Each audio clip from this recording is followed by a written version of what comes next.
hosting Mary Cheney today. So Mary and I are going to cook together. Actually, she's going to talk to me about what I need to do. I've done a few steps in her recipe, so we're going to go through it together, and she's going to instruct me on some things as we go along the way. I'm already doing a step because it took a while, and that step was to chop up 2 onions and a big green bell pepper coarsely, and to saute them until they were really nicely brown and caramelized. I happened to come across the cabbage soup that people will make when they want to diet. So I started using the cabbage instead of the pasta. I want to ask you, Mary, now I know you were saying that measurement was a little more challenging because you don't really measure. But I'm looking, can you see how much cabbage is in there? Does that look like enough, or do you think we ought to put some more in? I think that'll be all right, because the thing is, it depends on what you like. Do you like your stew to have a little more liquid to it, to be more like a soup? I mean, you could make it more like a soup if that's what you prefer, or a little drier, About 1 inch of water, and we're going to cook this. Do you put a lid on? I think I will, because for speed, put a lid on.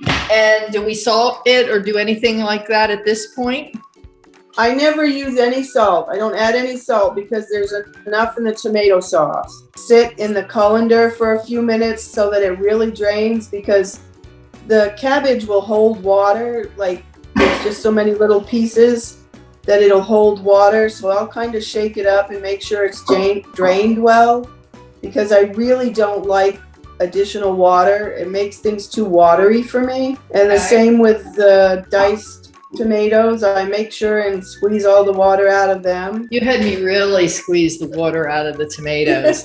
Yeah, they look good. Because the cabbage, I just squeezed more of the cabbage, the water out of the cabbage.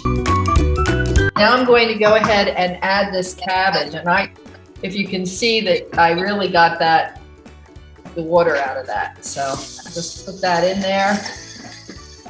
And it's not really super soft. All right, Mary, what's next? The diced tomatoes. Okay, we'll put those diced tomatoes in there. Can y'all see? I think so.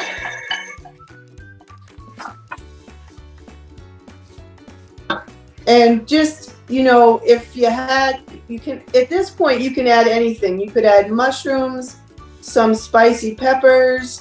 You can also add some sausage or hamburg if you want. Oh, the garlic and the oregano. Yeah. And any Italian seasoning that somebody likes. Has some spices in it too, and you just use any kind of you use ragu, but this is what I had on my shelf, and I'm just putting this up.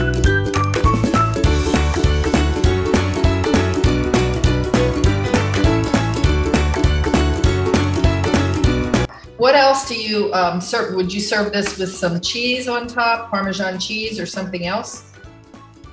Yeah, I mean, you could put Parmesan cheese on it. You could grate some cheddar cheese or any other kind of cheese that you like. If you really wanted to give it a Mexican flair, you can put hot peppers and black beans in it.